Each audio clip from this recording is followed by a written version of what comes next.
What we're going to see is not going to look like a camp. There are no barracks. There is no barbed wire. There are no gas chambers. Because Operation Reinhard closed up shop in early 1943. And if this is a map of Poland, Treblinka, Sobibor, and Belzhic, all of them in eastern Poland, they not only closed up shop, they razed everything, they planted trees. Holocaust denial began during the Holocaust. The Nazis destroyed the evidence. They burned the bodies. So what we're going to see is only a memorial, an artistic representation of what was once here.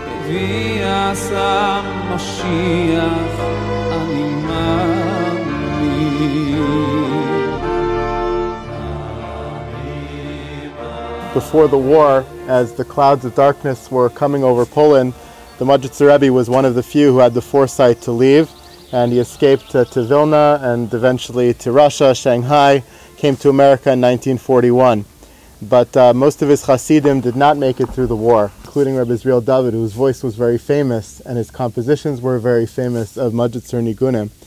And one day at the Umschlagplatz, which we saw the other day, yesterday when we were in Warsaw, they were rounded onto cattle carts and of course in the most horrible conditions, stuffed in with terrible stench and crowdedness and people crying.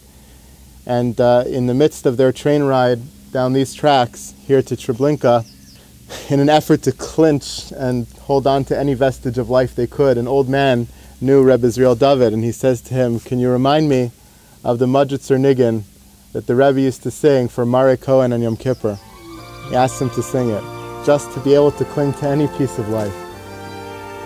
And immediately as Rebbe Israel David is transported back to the Beis Medrash, next to the stender of the Majitzer Rebbe, and he goes off into his own world, and a couple of minutes later, he starts to hum a nigun. But not the nigun of Mare Cohen, but a new nigun that he composed right there on the spot. And that was the nigun of Ani Maamin. And he said after he finished this nigun, professing tremendous faith in a moment of very, very fragile faith, he said, "I would give my entire share of Olam Haba if someone would deliver this nigun to the Majitzer Rebbe." Two other Majitzer Hasidim on the train decided they would jump off the train and try to escape. And they peered through the wooden slats of the train. Eventually, long story, they jumped off the train. One of them died immediately upon impact. One of them survived and eventually made it to America and came to the Majitzer Rebbe in Brooklyn and told him this nigun that was composed on this train right here to this camp of Treblinka of Ani Maamin. And on that Yom Kippur, the Majitzer Rebbe in his Beis Medrash with thousands of people, survivors, family of survivors, he sang this nigun of Ani Maamin. He said Jewish people sang Ani Maamin on their way to their death, here in Treblinka on the way to the gas chambers. But that Ani Maamin in that train shook the pillars of the world. One day, Jews would sing that same Ani Maamin to greet the Mashiach. We get to sing it here, not in a cattle car, but open in the air, professing our faith in this very, very fragile moment when I know many of us are asking ourselves very deep questions. Ani Maamin, Ani Maamin, Ani Maamin,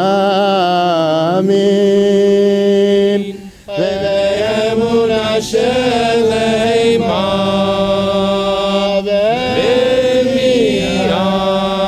HaMashiach, ve'biat HaMashiach, Ani Maamin, ve'af al pi she'itzameach,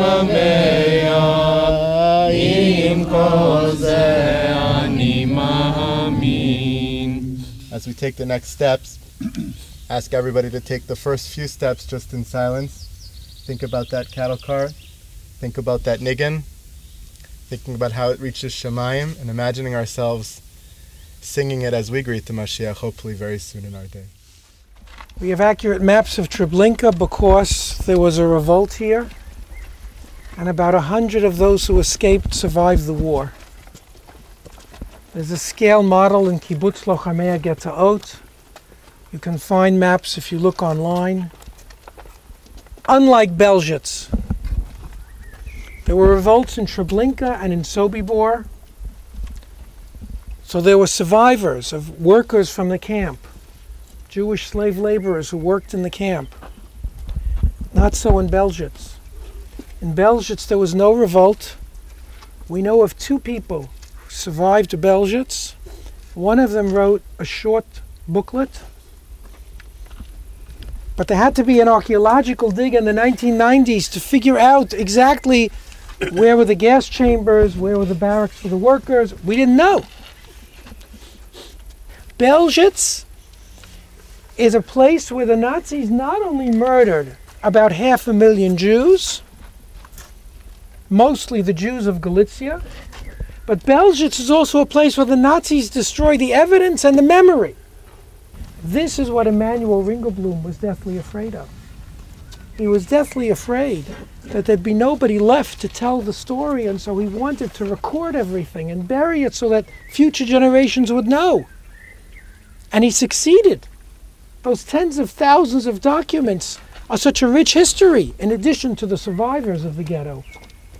Where we're standing, more or less, again, this is an artistic representation, but more or less this was the unloading platform.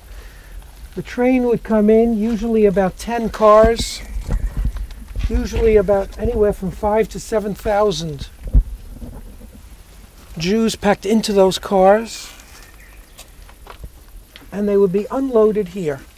And when they would arrive here, what would they find? They'd find what looked like a railway station. There was a sign that said Treblinka.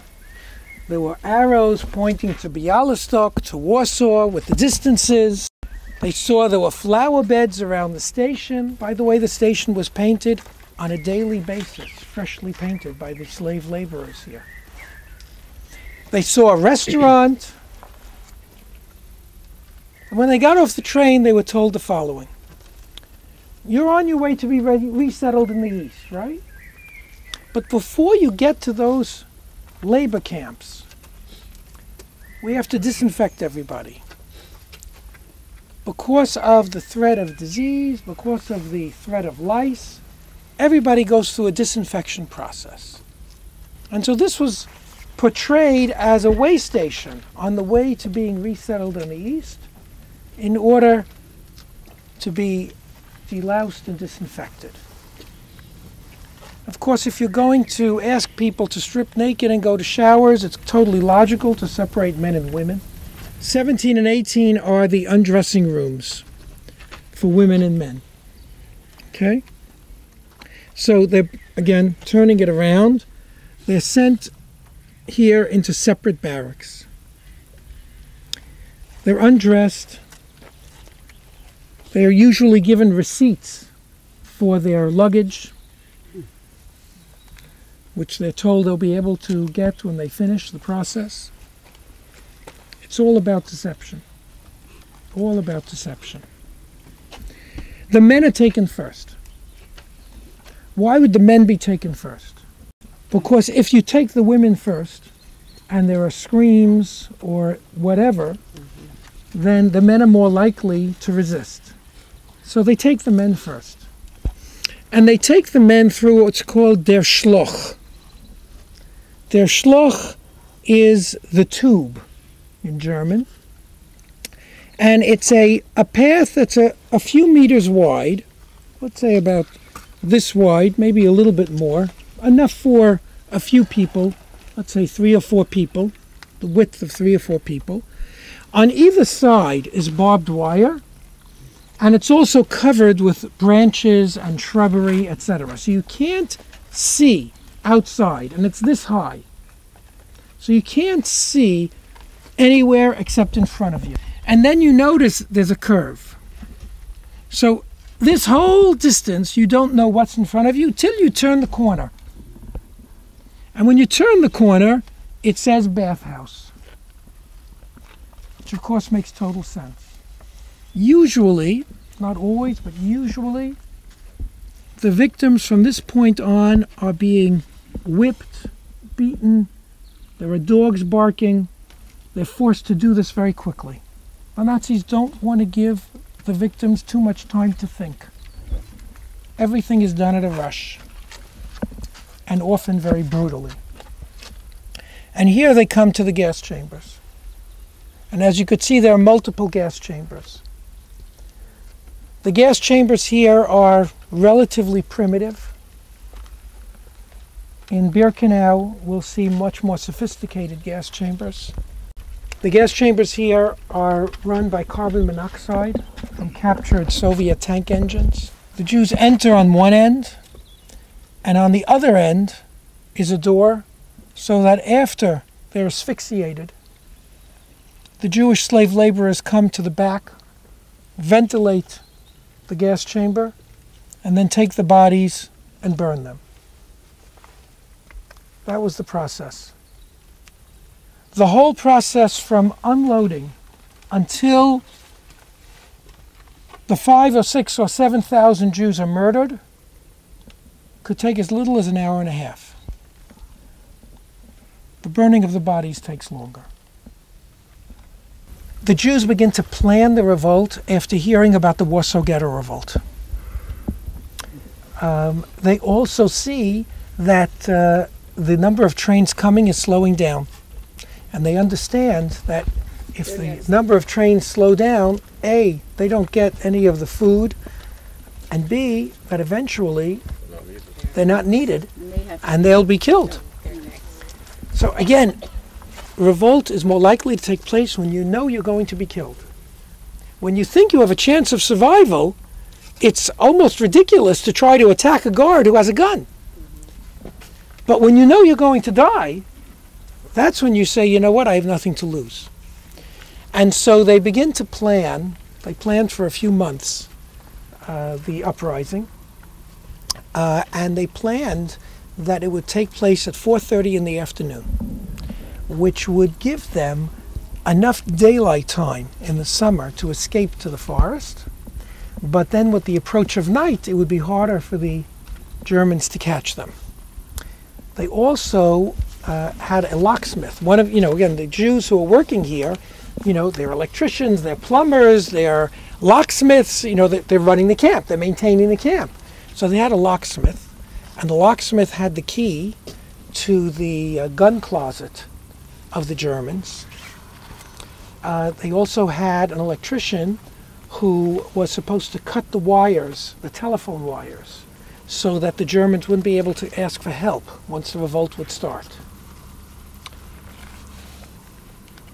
When the locksmith went to the gun closet, he was seen by one of the SS men. And the SS men shot him at 3:30. Now the revolt was supposed to start at 4:30 with a hand grenade explosion. That was supposed to be the signal for everybody to rush to the fences, to attack the guards and to rush to the fences to escape. But it was 3:30. A gunshot went off, and the telephone wires hadn't been cut yet.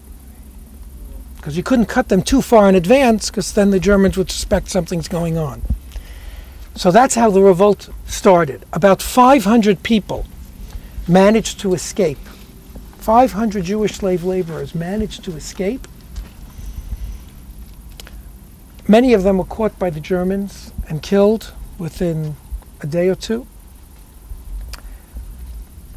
Some of them were killed or turned in by Polish peasants in the local villages.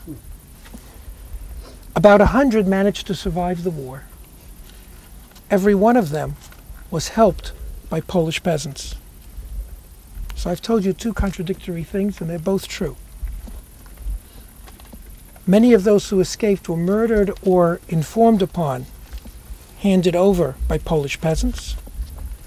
And those who survived all survived because of the help of Polish peasants. Both of those things are true. We are now going to be going up to that area. There are 17,000 memorial stones. 200 of them have the name of a particular Jewish community that was brought here. One of them has the name of Janusz Korczak. That area is the area where the gas chambers were located. If you go past that monument, you'll see what looks like a large pit with air vents. That's an artistic representation of where they burned the bodies. אני מאמין